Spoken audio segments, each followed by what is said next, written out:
नवलाख आपने, और कौन है जो बना लेगा इसकी?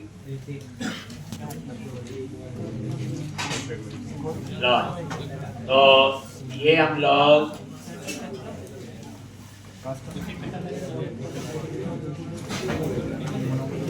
तो एक सारा एक बार ये क्लोज करते हैं, फिर समझते हैं हम लोग। तो बाकी तो पता था कनेक्शन सिंक है सारा कुछ, बस अटेंटिव फोल्डर बनाया था मैंने, उसमें कितने क्लासेस की? 8 में क्या था? कोड तो कोई इतना नहीं, वो फिक्स था। एप्लीकेशन रोल, एप्लीकेशन यूजर हो गई, application user store, application role store 4 हो गया, एप्लीकेशन यूजर मैनेजर और एप्लीकेशन रोल मैनेजर 6 हो गए आपकी। फिर आपका आ गया एप्लीकेशन साइन इन मैनेजर 7, और एक हमने बनाई है एप्लीकेशन डीबी कॉन्टेक्स्ट, को आपको पता है। एक यानी यहाँ पे आइडेंटिटी फ्रेम पर खुद कॉन्फ़िगर करना पड़ेगा। इतना कोड हमने लिख लिया था। अब हम कॉन्फ़िगर करेंगे इसे प्रोग्राम डॉट सीएस में। कहाँ पे? प्रोग्राम डॉट सीएस में आगे, और बिल्डर ऐप के ऊपर आप कहीं पे भी कर सकते हैं, इसके ऊपर एक मिडल लेयर के ऊपर। और क्या करना है?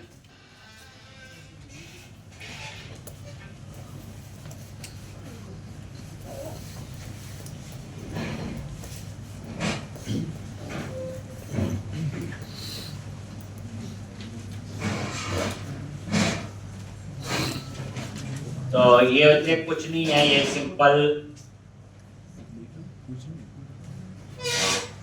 बेसिकली जो ये क्लासेस बनाई, ये काम तभी करेगी जब प्रोग्राम डॉट सीएस में ऐड करो।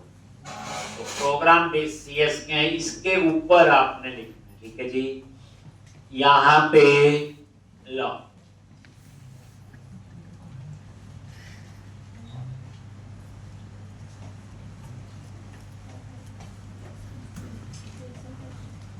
यहां से ये देख लो, जैसे ये देखो आई रोल स्टोर हमने नहीं बनाया हुआ, हमने बनाया हुआ एप्लीकेशन रोल स्टोर, समझ गए? तो इंटरफेस बने हुए थे उनके साथ उनकी मैपिंग। तो ये चीज जैसे हम पहले ऐड करते थे, ये कमेंट बना दो इसमें, ये एरर जब यूज करेंगे तब बताएं। Builder dot services dot add transient, add scope और ऐड ट्रांजिएंट में क्या फर्क है?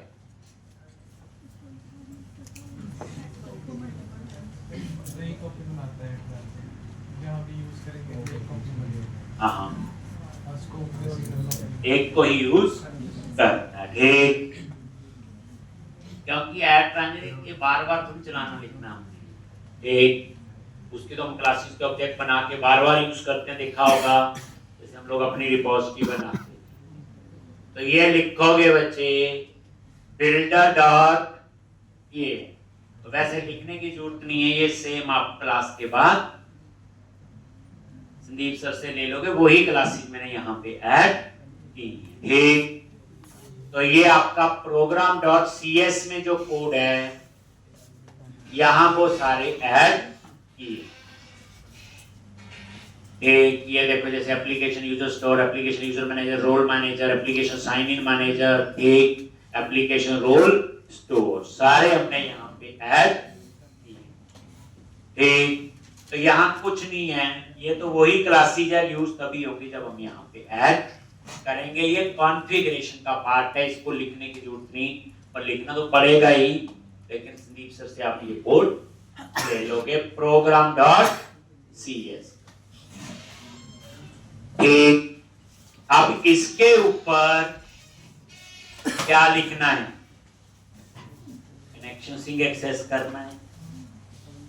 इसके ऊपर क्या करेंगे? Connection string.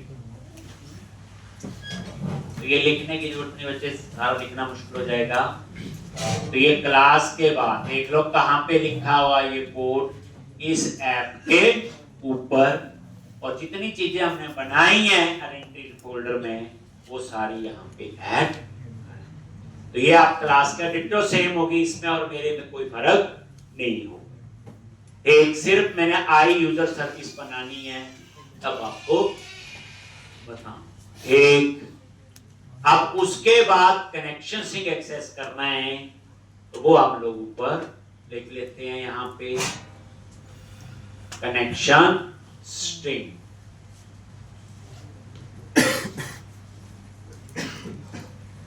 तो यहां पे बच्चे एक तो पता ही है कनेक्शन सिंक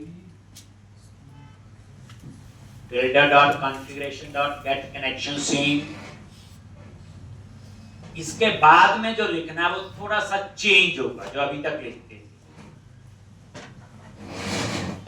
ये लाइन लिख लो बच्चे, ये वाला तो लिख लो कनेक्शन सिंक का कोड।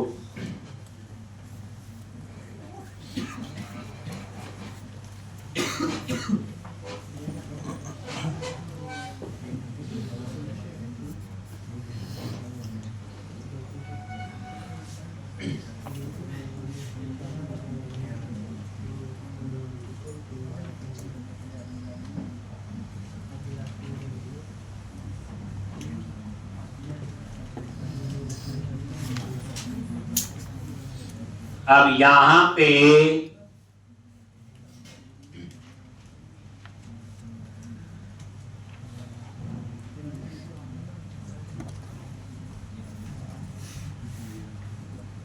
एक ये है, पहले उसके लिखे ना बिल्डर सबसे डॉट ऐड डीबी कॉन्टेक्स्ट, यहां थोड़ा सा अलग है। पहले देखो क्या चेंज होगा, बाकी तो सेम ही application DB context use SQL server CS. ये माइग्रेशन असेंबली में तो ये लिखा हुआ, और ये होता आपका प्रोजेक्ट का नेम। तो जैसे मेरे प्रोजेक्ट का नेम क्या है, आप यहां पे गए, ये वाला है, तो आपने ये वाला नेम उठाना है, ये वाला प्रोजेक्ट का नेम, और ये आपने यहां इसकी जगह रिप्लेस कर। एक ही ये आपने ध्यान रखना है। ये देखते हैं, इसके लिए पैकेज चाहिए होगा मेरे ख्याल से एसक्यूएल सर्वर वाला। कौन सा चाहिए होगा? एसक्यूएल वो चाहिए ना, एसक्यूएल सर्वर का भी चाहिए, टूल्स भी चाहिए हमें। एक ये तब है तो वो पैकेज आप इंस्टॉल कर, लिख लो फिर पैकेज इंस्टॉल करते, ये लिख लो। इसमें माइग्रेशन असेंबली ऐड करनी पड़ेगी जो पहले ऐड नहीं करते थे, और असेंबली में जो नाम होगा वो क्या होगा आपका प्रोजेक्ट का। मेरे यहाँ कुछ और है, आपका अपना प्रोजेक्ट का नेम हो।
एक अब आप ये इंस्टॉल कर लो, वही पैकेज माइक्रोसॉफ्ट एसक्यूएल सर्वर वाला भी चाहिए।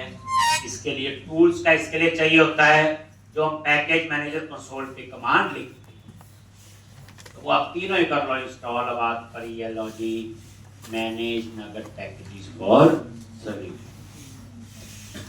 और ब्राउज पे क्लिक करो।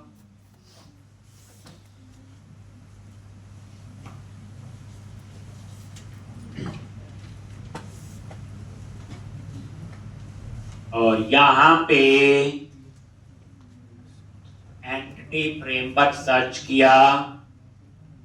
एक तो ये एंटिटी फ्रेमवर्क कोर है, प्रोजेक्ट सेलेक्ट कर लो 8.0.22 था ना, और इंस्टॉल ISF। उसके बाद नीचे आप आ जाओ एसक्यूएल सर्वर,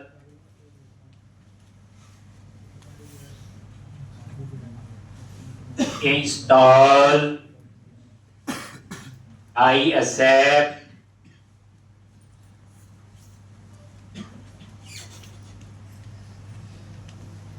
और टूल्स,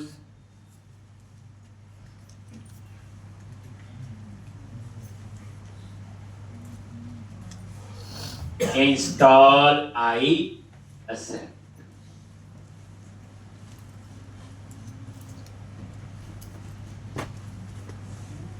एक तीनों पैकेज कहानी इसकी पता ही है, ये देखो प्रोजेक्ट पे डबल क्लिक करो और ये इंस्टॉल हो आपके सामने, पता ही है tool SQL sir. Mechanical framework core वाले की जरूरत नहीं, चलो कर दिया कर। एक अब आप लोग program.cs में गए और ये देखो जो ये एरर आ रही थी वो एरर एक, तो वो इंपोर्ट हो।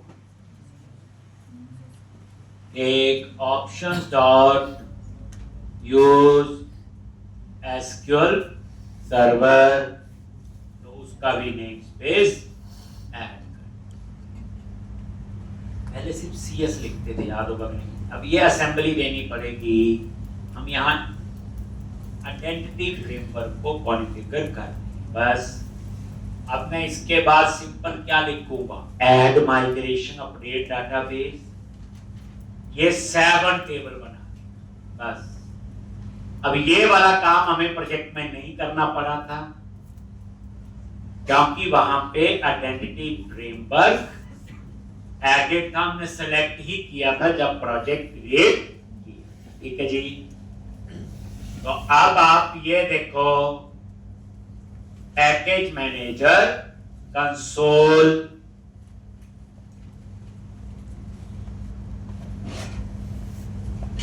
और यहां पे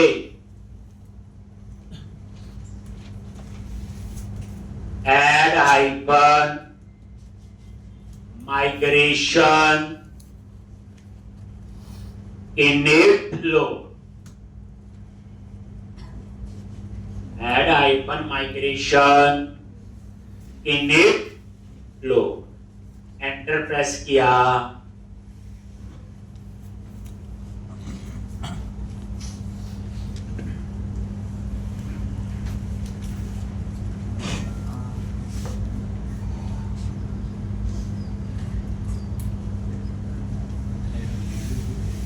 ठीक, और ये देखो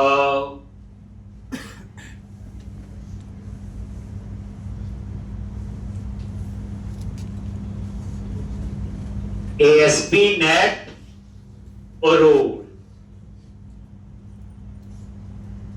और ये देख लो ये एक टेबल ASP.NET यूजर देख लो, ये आपके कितने टेबल होंगे, 7। एक ये आप टेबल बन जाएंगे।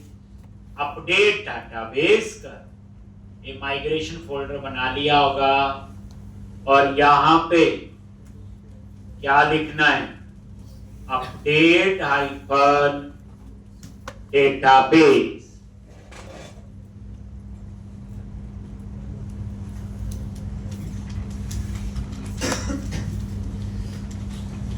ठीक, और ये देखो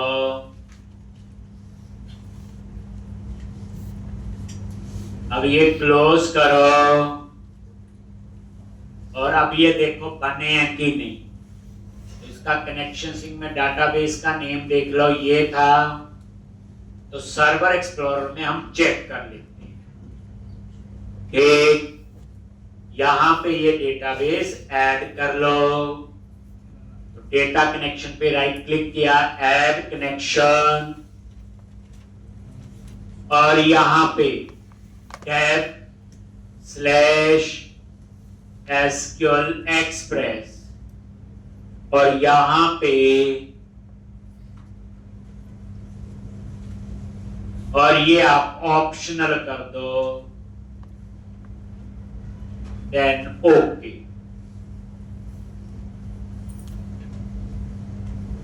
ये सर्वर का नाम ये ऑप्शनल कर दिया, इंक्रिप्शन, और ये डाटाबेस का नेम, और ये ऐड हो जाएगा सर्वर एक्सप्लोरर।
तो इस तरह से आपका ये डाटाबेस बन जाएगा।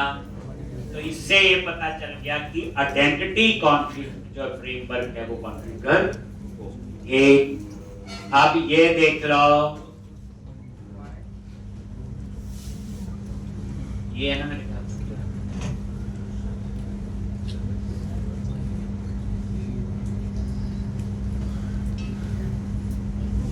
ये वाला ये वो नहीं है,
ये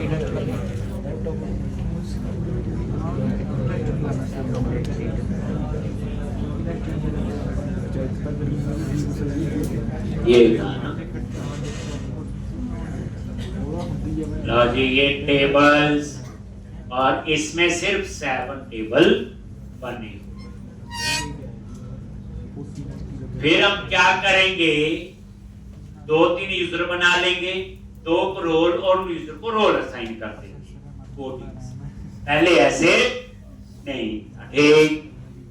तो फिर हम लोग ये जो program.cs फाइल है, इसमें जो कोड लिखते हैं अपने आप चलता है, इसे कॉल करने की जरूरत नहीं है। तो हम program.cs में क्या करूंगा, 2 यूजर बनाऊंगा, एक एम्प्लॉय का और एक एडमिन, 2 रोल बनाऊंगा, और फिर हम लोग यूजर को रोल असाइन कर देंगे। ये देखो, ये 7 टेबल आपके वही बने।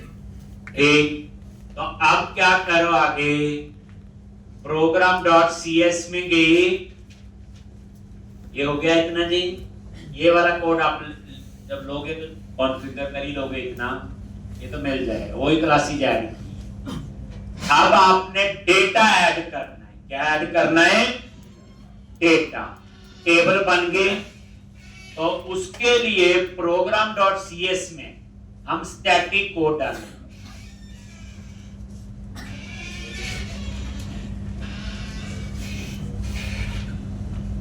एक कौन सा कोड डालेंगे, स्टैटिक।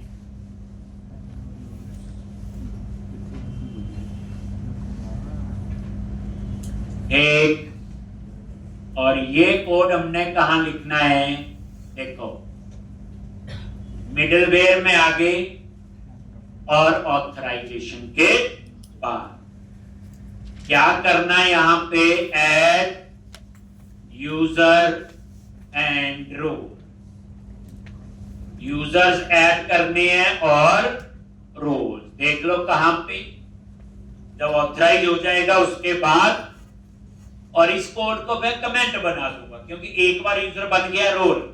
पहले क्या था, उन्होंने रजिस्टर वाला पेज दिया हुआ था, जीयूआई होता था, एपीआई में तो जीयूआई होता ही नहीं। ठीक, इसलिए मैं यहां पे स्टैटिक यूजर बनाऊंगा। 2 यूजर बनाने हैं, तो पहले एक रोल बनेंगे और यूजर। तो उसके लिए आई, ये लो जी, I service scope factory class का ऑब्जेक्ट बना, सर्विस स्कोप फैक्ट्री। ये पहले आप लोगे, ये बन गया। अब पता क्या सीख रहे, ये टेबल बने, इनमें डाटा कैसे ऐड करना है। टेबल बन गई कोडिंग से, बिना कोडिंग का प्रोजेक्ट में किया ही हुआ है।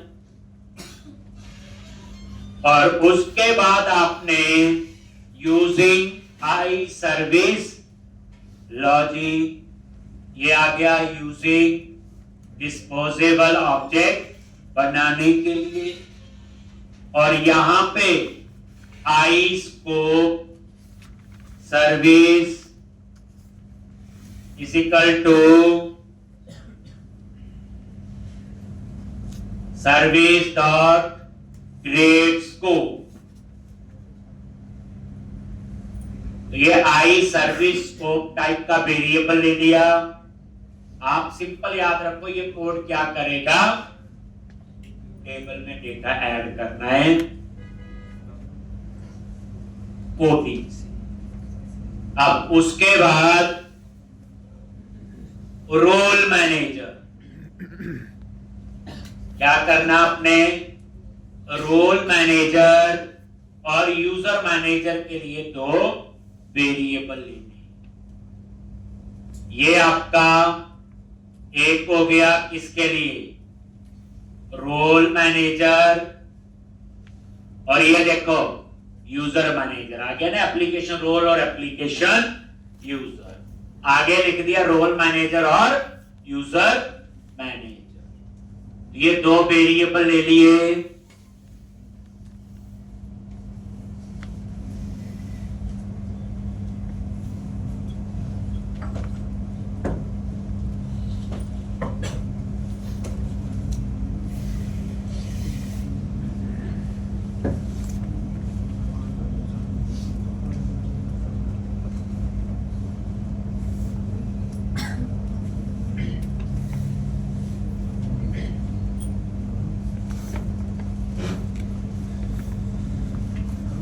और रोल मैनेजर, तो रोल मैनेजर आ गया और यूजर मैनेजर।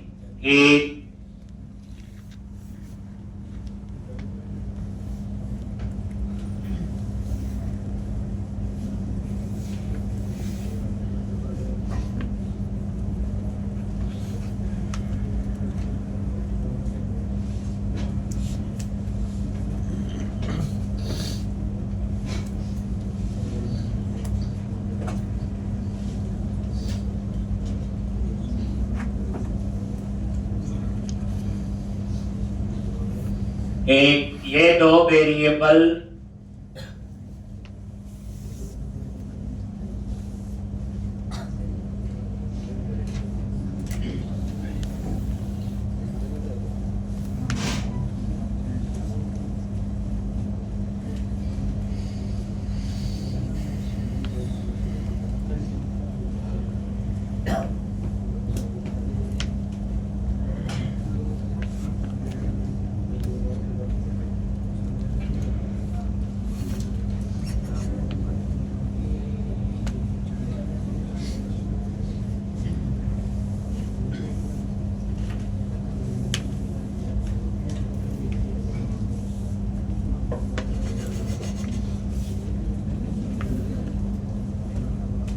एक, अब यहां पे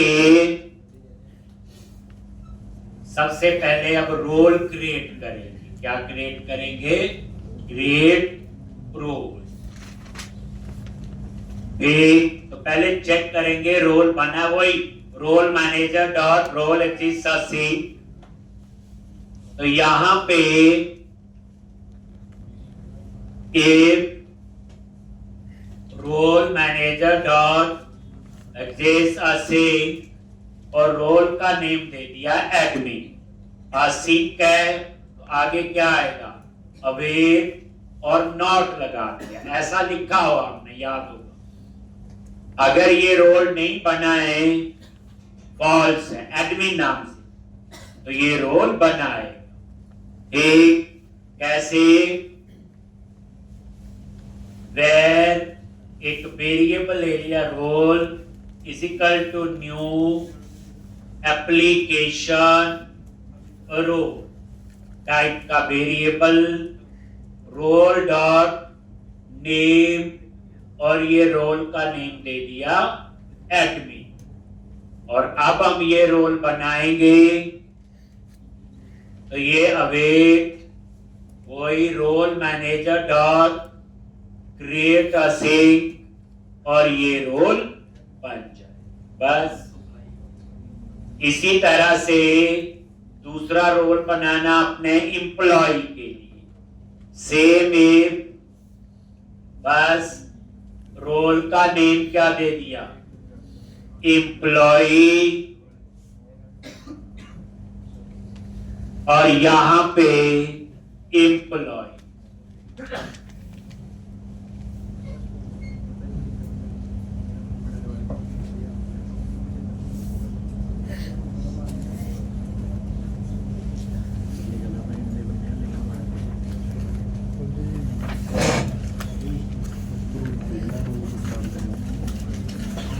तो क्रिएट असिंक से ये दो रोल बने। अब हम क्या करेंगे? यूजर बनाएंगे। क्या बनाएंगे? यूजर। लेकिन बनते ही यूजर को रोल भी असाइन कर देंगे। दो यूजर बनाएंगे। वहां तो रजिस्टर का पेज था ना, यहाँ तो है ही नहीं। हम टेस्ट कैसे करेंगे ठीक है कि गलत है सारा? इसलिए हम ये सारा काम कर रहे हैं। चेक करें, नहीं तो हम फ्रंट एंड में यूजर पासवर्ड होगा ना, वहां से पास करेंगे ना। अगर वहां पर रजिस्टर का, वहां मैंने लॉगिन का जरूर बनाया होगा। कौन सा बनाया हुआ? लॉगिन का। ठीक, बाकी तो बनाया नहीं। वहां रजिस्टर का वहां बना दो तो मुझे यहाँ जरूरत नहीं है यूजर। फिर वही साइन अप रजिस्टर वही बनाना पड़ेगा पूरा, जो आपका रजिस्टर वाला पेज यूज किया हुआ आपने प्रोजेक्ट के अंदर। क्रिएट रोल,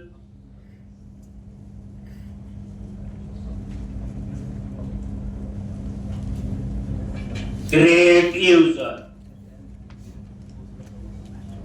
तो उसके बाद हम बनाएंगे तो user if await user manager dot find by name async, और अगर ये नल है तो इसका मतलब ये यूजर नहीं बना। यहां मैंने यूज किया फाइंड बाय नेम, नेम को हम यूजर नेम मान रहे हैं, नहीं तो वहां कॉलम में ईमेल भी है तो फाइंड बाय ईमेल हो सकता है अगर उसको यूजर है। अगर ये नल है तो इसका मतलब ये हुआ कि इस नाम से यूजर नहीं, ए स्मॉल में रखा बच्चे यूजर का नेम, नहीं तो कुछ और भी रख सकते हो आप। अब यूजर का नेम अमित रख लो, वो तो आपकी मर्जी है। ये यूजर है और कैप्स में एडमिन रोल है, आप इसको चाहे कंफ्यूज ना करना तो ऐसे भी लिख सकते हो। ठीक, ये मेरा यूजर नेम अगर नहीं बना है तो अंडरस्टूड है ये नहीं बना होगा, तो यहां पे वेर यूजर, ये एप्लीकेशन यूजर और user dot name, user dot user name, और ये यूजर नेम क्या होगा, ये आ जाएगा, और यूजर डॉट ईमेल, तो ईमेल आप ये रख लो। अब जिस मर्जी को आप यूजर नेम मान लो, ईमेल को या नेम को। और अब हम यूजर बनाएंगे तो वेर चेक की यूजर एक वेरिएबल ले लिया, await user manager create async, और यहां पे हम देंगे पासवर्ड, वही एडमिन 123 हैश।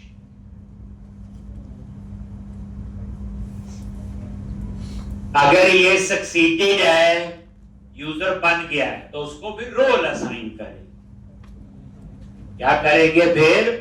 रोल असाइन करेंगे।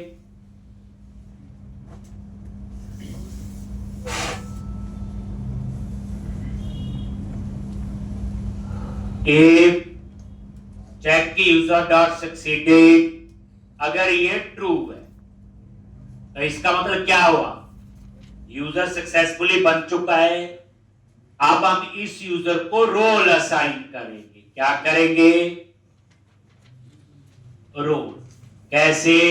Await user manager dot add to role assign, किसको?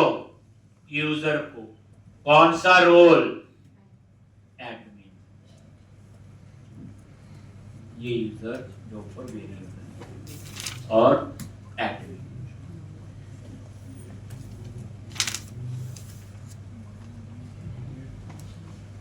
बस, तो उस यूजर को रोल भी असाइन हो गया। अब उसके बाद हम दूसरा यूजर बनाएं, तो यही इफ द्वारा से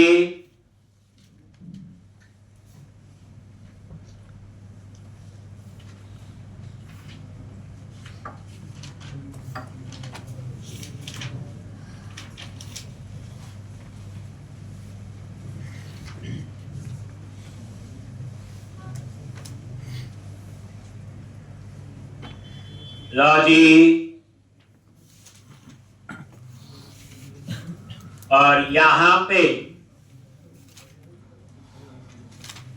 एक नया यूजर बनाएंगे विकास,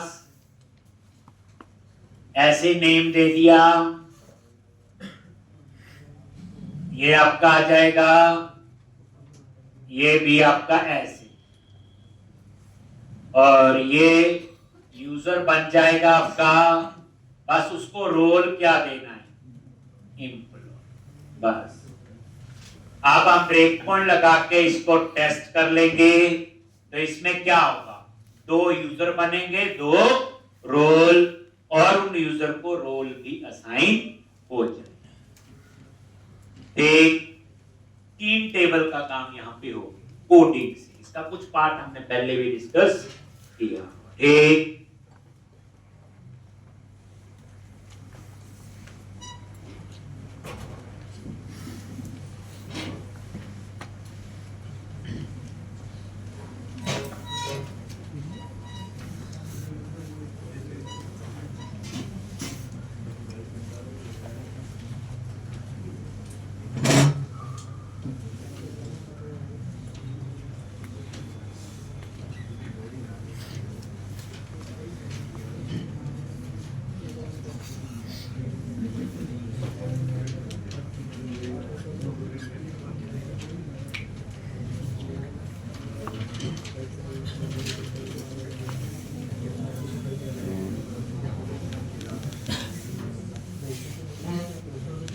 ठीक, अब आप यहां पे देखो,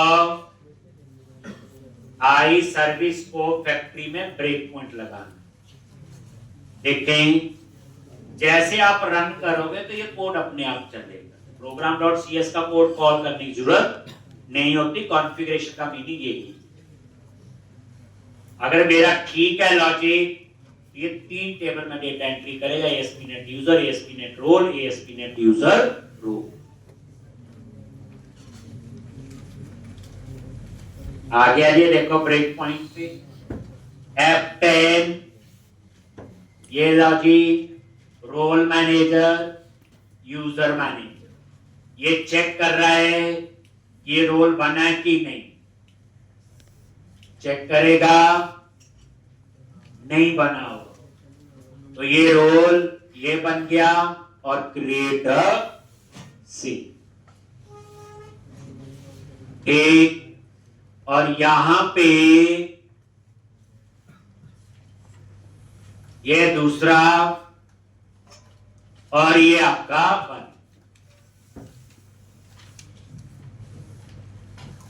तो इस समय रोल जो टेबल है ASP.NET रोल, उसमें 2 रिकॉर्ड आपके होंगे। उसके बाद ये चेक कर रहा है यूजर नहीं बना हुआ अमित नाम से, लॉन्च क्रिएट अ सीट से यूजर बन जाएगा। अगर ये सक्सीडेड है, बन गया, तो अब ASP.NET यूजर में भी एक रिकॉर्ड और उसको रोल असाइन हो। इसी तरह दूसरा ये लॉन्च और यहां पे ये लॉन्च। ठीक, तो ये काम आपका हो गया। ठीक है जी।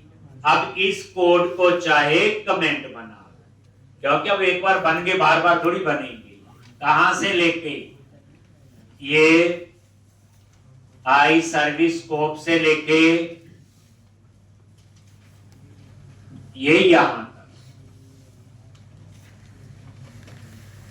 ठीक, क्या फायदा इसको चलाने का। ठीक, तो अब आपने देखा आइडेंटिटी फ्रेमवर्क कॉन्फ़िगर भी हो गया, टेबल भी बन गया और डेटा भी आता है जी।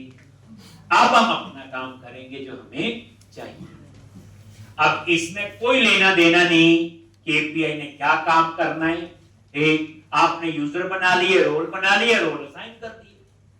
अब आगे का काम कैसे है, तो अब ये क्लोज करो सारा बच्चे। सबसे पहले हम एक नया मॉडल बनाएंगे। तो यहां मॉडल्स फोल्डर बनाओ, right click, add new folder model, और यहां एम्प्लॉय नाम से मॉडल बनाओ।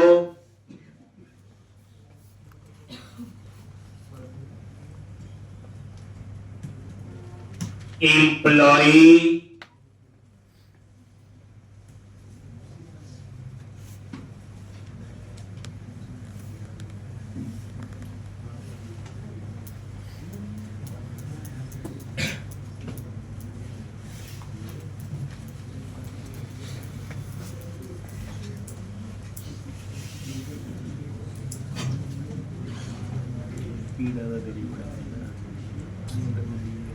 और इसमें वही एम्प्लॉय आईडी लिख लो, नेम, एड्रेस, सैलरी, बस वही मेंबर इसमें होंगे।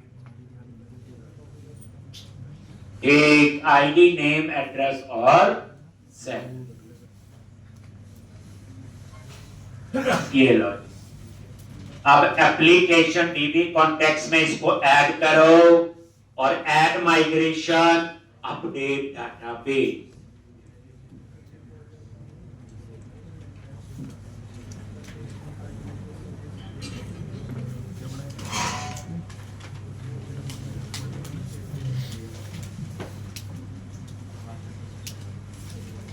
एक तो ये आपका एक मॉडल बन जाएगा।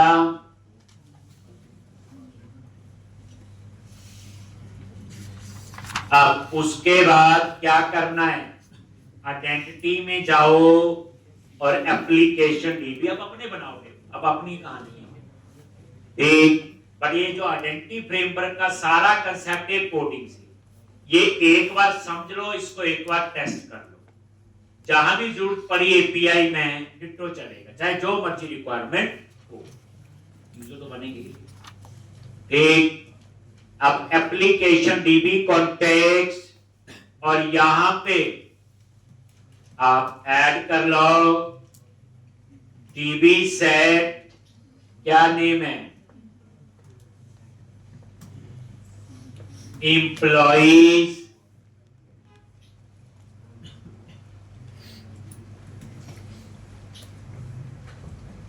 add migration update database, add migration update database। ठीक, तो टूल्स और वही पैकेज मैनेजर कंसोल, और क्या लिखना है, add hyphen migration add employee model.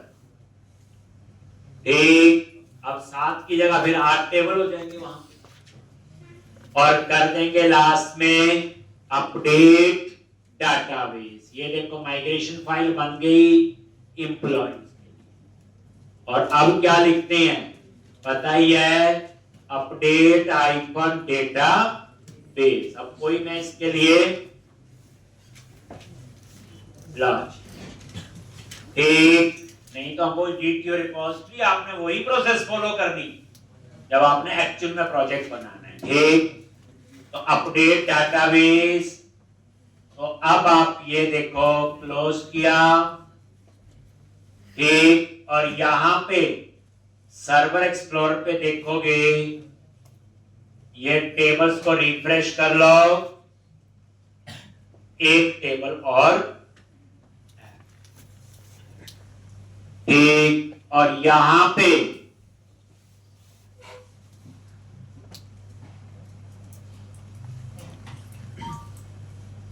ठीक, अब उसके बाद हम क्या करेंगे, एक हम बनाएंगे रिपोजिटरी, आई सर्विस इंटरफेस और सर्विसेज क्लास। वही बात है, आई रिपोजिटरी नाम चेंज किया। एक फोल्डर बनाओ आई सर्विस, इस नाम से आई नहीं, यहां पे नेम रख लो सर्विस कॉन्ट्रैक्ट और सर्विसेज। नेम है कुछ भी वैसे रख सकते हो, ऐड न्यू फोल्डर, और यहां पे service contract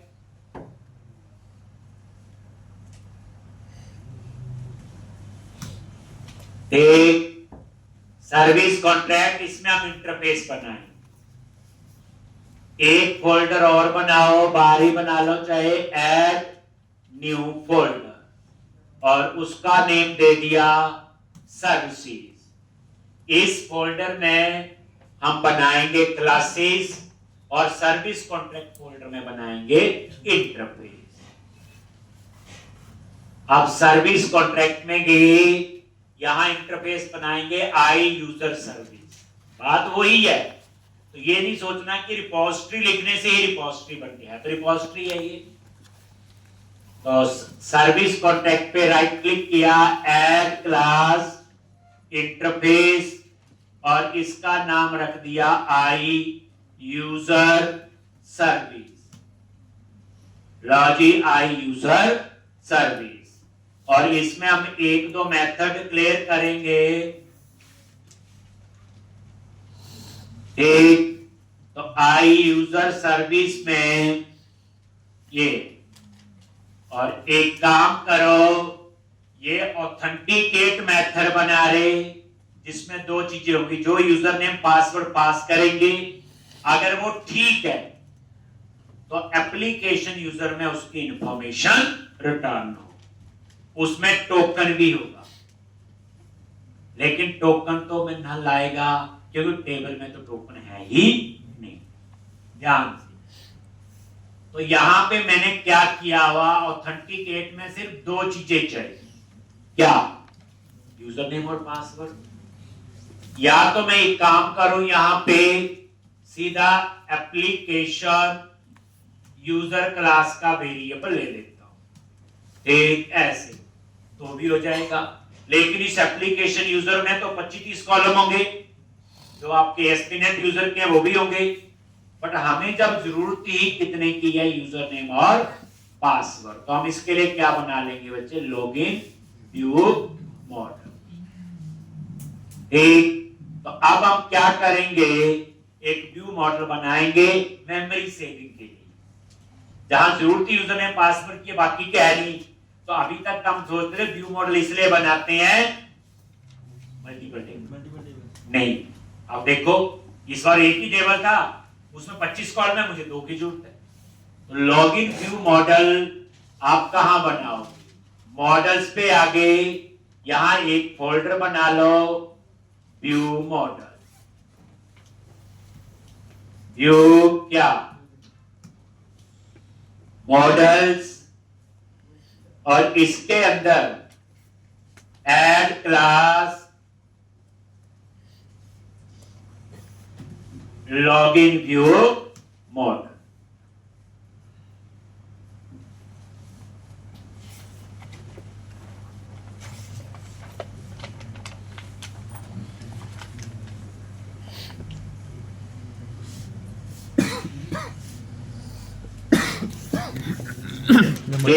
login view model, और इसमें 2 चीजें होंगी, यूजर नेम और पासवर्ड। क्या क्या होगा इसमें, यूजर नेम और पासवर्ड,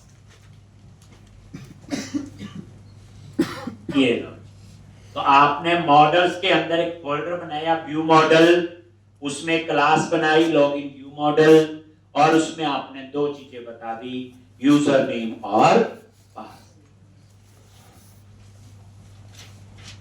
फिर हम बना रहे हैं आई यूजर सर्विस, अंडरस्टूड है, फिर क्या बनाएंगे, क्लास, और क्लास का नेम रखेंगे यूजर सर्विस। वहां हम ऑथेंटिकेट मेथड बनाएंगे, तभी वहां लॉगिन लिख चाहिए। अगर मुझे रजिस्टर वगैरह भी चाहिए होगा तो भी यही बनाना पड़ेगा। जैसे ऑथेंटिकेट है, जैसे उसमें बनाया था पिछले प्रोजेक्ट में, रजिस्टर का इजी बनेंगे सारे, चेंज पासवर्ड वगैरह। एक तो ये आपका बन गया लॉगिन व्यू।